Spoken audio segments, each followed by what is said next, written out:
teacher. Today I am going to explain you 4th chapter of 11th class, landscape of the soul. Okay, तो ये जो chapter है हमारा painting के regarding है, काफ़ी अच्छा है. तो पेंटिंग्स के बारे में है, यूरोपियन पेंटिंग और एशियन पेंटिंग के बारे में है. और ये दिखाता है कि पेंटिंग जो है और आर्ट और रॉ आर्ट क्या है, आर्ट ब्रूट क्या है, ये सब जानेंगे इसमें. एक टाइप से मान कह सकते हैं हम लोग ये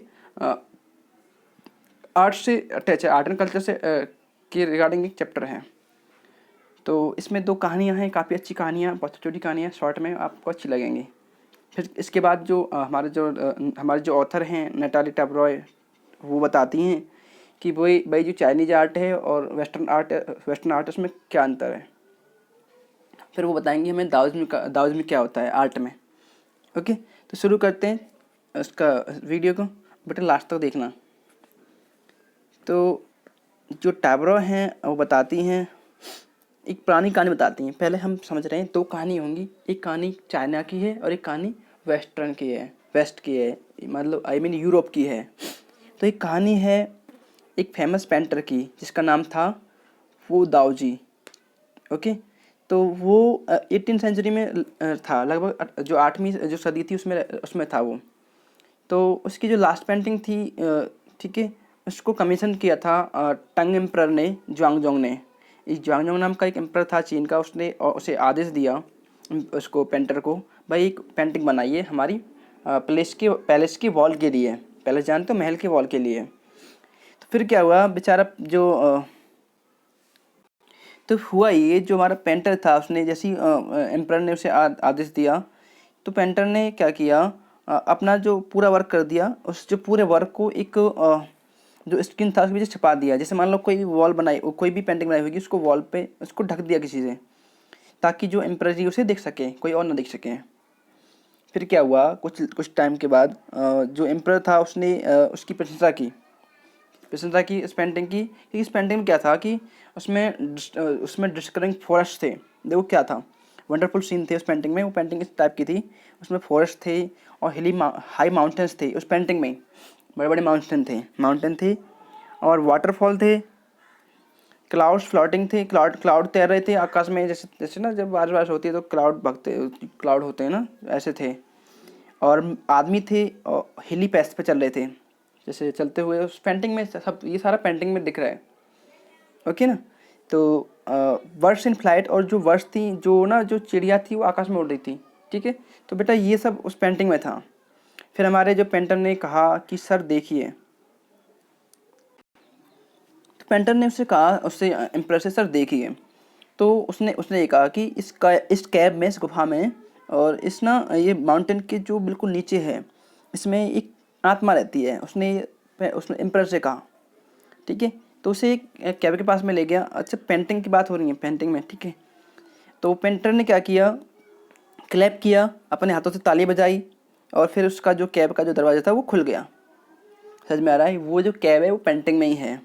समझ में आया. ये वर्चुअली कहानी मान लीजिए, पेंटिंग मान लीजिए, क्योंकि ये आपको इनर कॉन्सेंस का ज्ञान कराती है, स्पिरिट का ज्ञान कराती है.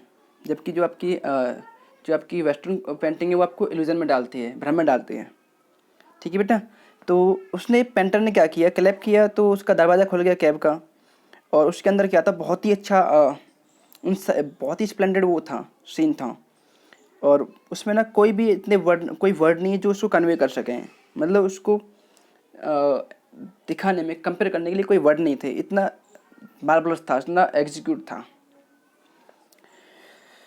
फिर क्या हुआ, पेंटर ने कहा, मुझे अपना महाराज मैं आपको रास्ता दिखाता हूँ, ऐसे कहा.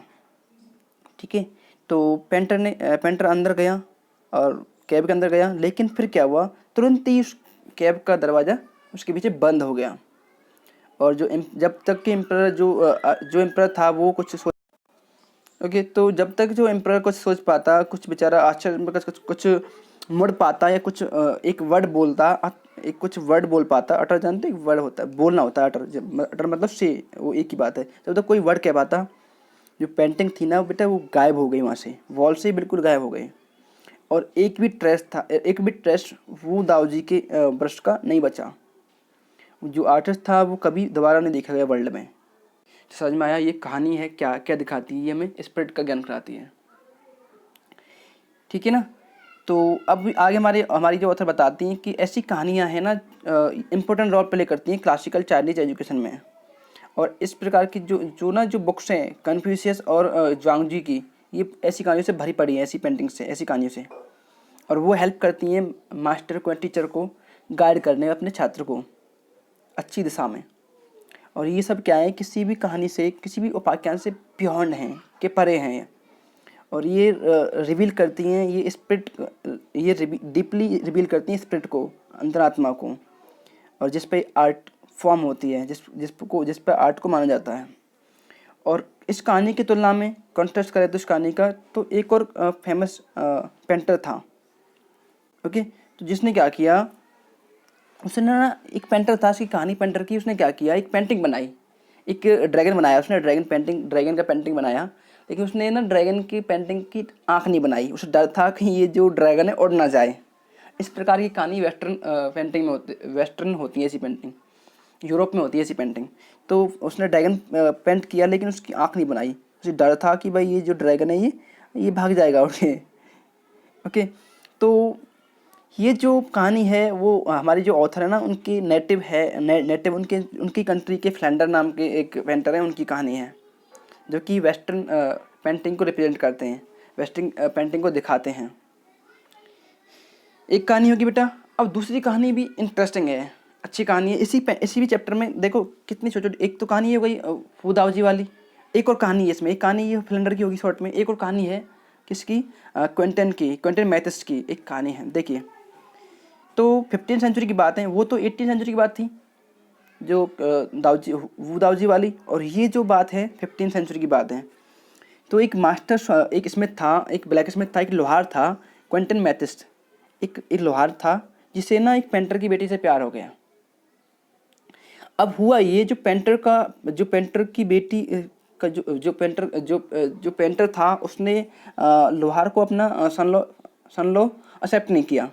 उसने ये कह दिया कि भाई मैं तो अपनी बेटी को लोहार से शादी नहीं करवाऊंगा। तो फिर क्या हुआ, क्विंटन ने क्या किया, क्विंटन मैथिस ने क्या किया, वो जो पेंटर था उसकी स्टूडियो में घुस गया वो, ठीक है, चुपके से घुस गया। और फिर क्या किया उसने वहाँ जाकर ऐसी मक्खी पेंट की उसके नए पैनल पे, जिस पे कुछ पेंट करने वाला था अगले दिन। तो उस पर ही रात को जाके उसने एक ऐसी मक्खी पेंट कर दी कि जब तक जो पेंटर अगली मॉर्निंग को आया, तो उसने कोशिश किया कि उसको उड़ाने का, और फिर से रियलाइज हो गया कि भाई ये तो पेंटिंग है। और फिर क्या किया, उसने तुरंत ही उस पेंटर को बुलाया और अपने यहाँ अप्रेंटिस रख लिया, अपने यहाँ एक असिस्टेंट रख लिया, और अपनी बेटी की शादी उससे कर दी।